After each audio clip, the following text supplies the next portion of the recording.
आज जो आप लोग प्रदर्शन कर रहे हैं, क्या मांग है, किस लिए प्रदर्शन कर रहे हैं? भैया हम कोई प्रदर्शन नहीं कर रहे हैं, हम तो भगवान राम का नाम ले रहे हैं। आपने इतनी देर से देखा भगवान राम का यहाँ जाप चल रहा था, हरे राम। हमारी स्थान है हमारा ये यहाँ पर, और इसकी मुख्य धाम जो है वो दिल्ली में है झंडेवालान में, और उससे पूर्व का मुख्य धाम पेशावर में है पाकिस्तान में, उससे पूर्व का मुख्य धाम काबुल में है, अनाज मंडी में काबुल के अंदर। हमारा सन 1948 से हमारे गुरु महाराज पेशावर से जब बंटवारा हुआ तो वहाँ से एक जोत लेकर चले, जो आकर के उन्होंने दिल्ली में स्थापित की, और दिल्ली में स्थापित करके हरे राम और हर श्रीनाथ के जाप के साथ हमारे मंदिर का कार्य शुरू हो गया। और उसके बाद 1974 में हमारे मंदिर का जीर्णोद्धार हुआ, भव्य रूप में बना। सभी भक्त जब इकट्ठे हुए, सबको पता लगा कि दिल्ली के अंदर स्थान तैयार हो गया है, जगह मिल गई है। और सन 73 में हमें डीडीए ने हमको एक 3803 गज जगह मंदिर के लिए दी, जिसमें से हमारे पास उस समय के जो भी हमारे स्रोत थे, जो हमारे पास उस समय माया थी, उस धन के हिसाब से हमने 1460 गज में मंदिर का निर्माण किया, जो आज भव्य रूप से खड़ा है, जहाँ पर रोज़ नृत्य 4:30 बजे से लेकर के रात के 10 बजे तक नृत्य क्रम हो रहे हैं। और सारी जो हिंदू सनातन धर्म की प्राचीन सभ्यता है उसके हिसाब से हमारे यहाँ चल रहा है। और अभी उन्होंने हमारी तुलसी वाटिका, जो मंदिर प्रांगण का अंग था, जहाँ हमारा अस्थायी लंगर हाल था, जहाँ पर हमारे जनरेटर रखे हुए थे, जहाँ पर हमारी पानी की टंकियाँ रखी हुई थी, जहाँ पर हमारे भक्तगण के मेलों पर रुकते थे, उस सारा स्थान हमारी बाउंड्री वाल जो सन 48 से बनी हुई थी उसको डिमोलिश कर दिया।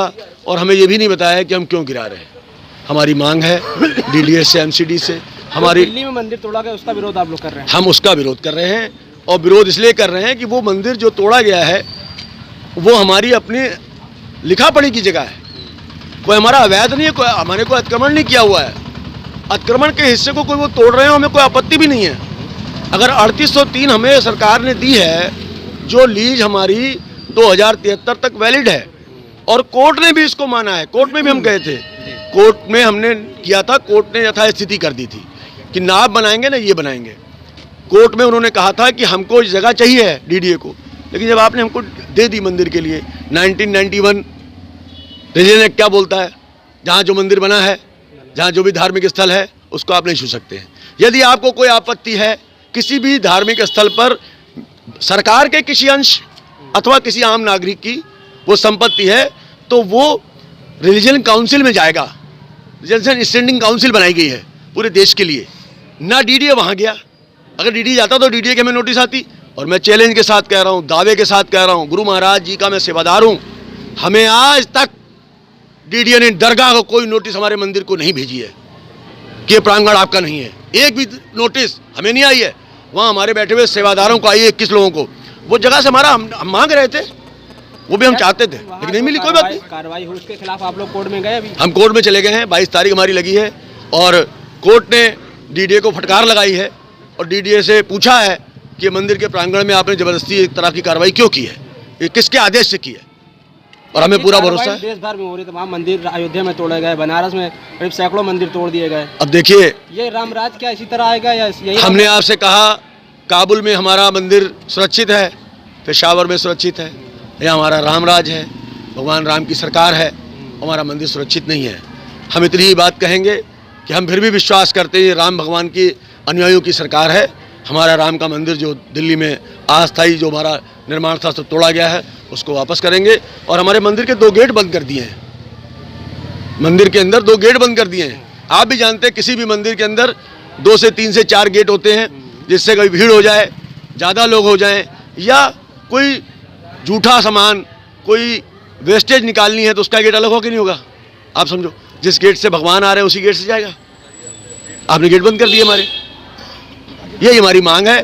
और हमारा तो विश्वास है पूरा कि माननीय प्रधानमंत्री तक ये बात पहुंच रही है, और माननीय प्रधानमंत्री जी भगवान के प्रति बहुत करुणामयी हैं। हमने करुणामयी अपील की है। क्या लगता है आपको, क्या रीज़न क्या है इसका, तमाम मंदिर तोड़े जा रहे हैं, इसके पीछे मंशा क्या हो सकती है सरकार की? देखिए, जहाँ मंदिर तोड़े जा रहे हैं वहाँ का तो मुझे जानकारी नहीं है, लेकिन जहां मेरा तोड़ा गया मैं उसके बारे में आपसे बात कर सकता हूं। और झंडे आप लोग सिर्फ अपने मंदिर की बात करेंगे, तमाम मंदिर, सैकड़ों मंदिर नहीं, जो मंदिर तोड़े जा रहे हैं, निश्चित रूप से यदि वो अगर ऐसे आप लोग बढ़ते रहेंगे तो उनका तो यही मकसद है ना कि बांटो। हम बट नहीं रहे हैं, हम कोई नहीं बट रहे। हम ये कह रहे हैं जिस तरह से हम मांग कर रहे हैं उनको भी अपने कागज दिखा करके कोर्ट में जाना चाहिए, कोई मनाही नहीं है। न्यायालय तो सबके लिए खुला है, क्यों नहीं जा। हम तो कोर्ट गए, हमारी 29 तारीख को कार्रवाई हुई, हम 1 तारीख को सुबह कोर्ट में खड़े थे। क्यों खड़े थे? हमारे पास पेपर थे, हमारी 1 घंटे में रिट बन गई, हमने रिट दाखिल कर दी, 4 तारीख की डेट लग गई। और अब 4 रिट आपने दाखिल कर दी तो प्रदर्शन क्यों कर रहे हैं? प्रदर्शन हम इसलिए कर रहे हैं कि सरकार को भी हमारी बात पहुंचनी चाहिए, वो हो सकता है रियलाइज कर ले कि हमने गलत कर लिया है। नहीं तो कोर्ट तो है ही भैया, ये तो सर समाज के लिए, लोकतंत्र में कोर्ट से बड़ा कोई निर्णय नहीं होता है। कोर्ट के फैसले तमाम आ रहे हैं, किस तरह के फैसले आ रहे हैं वो आप भी जनता भी देख रही है, क्या उम्मीद है आपको? अब भगवान जो निर्णय कराएगा वो भगवान अपने पक्ष में निर्णय कराएगा, ये निश्चित रूप से मेरा अपना विश्वास है।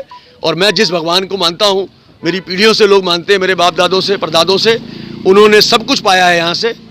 ये स्थान ऐसा है, यहाँ जो भी मांगता है आदमी सब मिलता है उसे। भावना आपकी ठीक होनी चाहिए।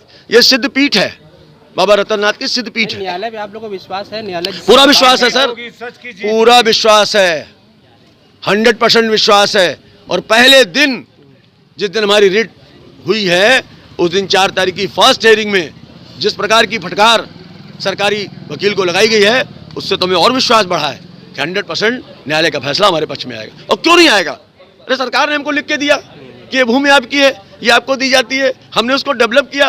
वो तो पत्थर का पहाड़ था, वो तो 48 में पत्थर का पहाड़ था, उसको तोड़ के हमने बनाया है हमारे पूर्वजों ने। लिखा पढ़ी सब आपके पक्ष में थी, कागज आपके पास थे, उसके बावजूद सरकार ने तानाशाही दिखा दी, तोड़ दिया। अब मेरी बात आप समझिए, हमारे पास जब आए थे वो, तो हमारे आगे के कुछ सेवादारों के मकान बने हुए थे, 21 लोगों के, जो लगभग 1500 गज जमीन है। वो भी हमें सरकार ने उस समय दी थी, जो रिफ्यूजीज आए थे उनको बसने के लिए, जो पाकिस्तान से आए थे। लेकिन आज डीडीए उनको कैंसिल कर दिया। उनको तोड़ने आए थे, उसके बाद मंदिर में दीवारें तोड़ दी, मंदिर के अंदर घुस गए, जूते पहनकर साहब मंदिर में चले गए। कहीं देखा है आपने कोई जाता जूते पहन के? कुछ समय पहले यही घटना रैदास मंदिर की हुई थी, वहाँ पर आपको याद होगा, 4-5 साल पहले। ये इस तरह की घटनाएं होती रहती हैं, क्योंकि देखिए प्रशासन किसी सरकार का कोई वो नहीं होता है, प्रशासन तो अपने हिसाब से कार्रवाई करता है। सरकारों का दबाव कैसा है इस पर डिपेंड करता है।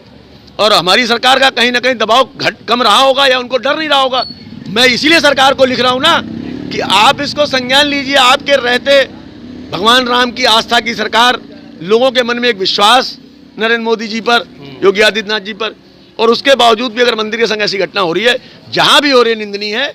और इस पर संज्ञान सरकार को जरूर लेना चाहिए।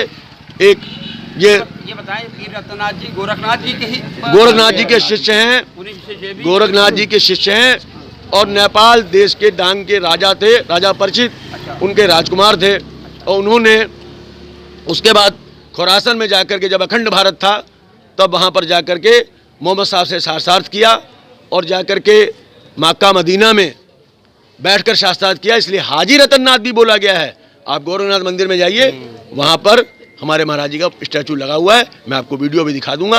उस पर मुख्यमंत्री जी से मिले थे हम, मुख्यमंत्री जी ने पूरा आश्वासन दिया है कि मंदिर की जो भूमि है वो मंदिर की भूमि रहेगी। हमारे गुरु महाराज जी ने भी इसीलिए सबको मना कर दिया, है ना। 50,000 आदमी इकट्ठा हो जाता, 1 करोड़ अनुयायी है, 50,000 आदमी दिल्ली में इकट्ठा हो जाता, सड़कें जाम हो जाती। हमारे महाराज जी ने कहा हम शांतिपूर्ण तरीके से अपनी बात कहेंगे।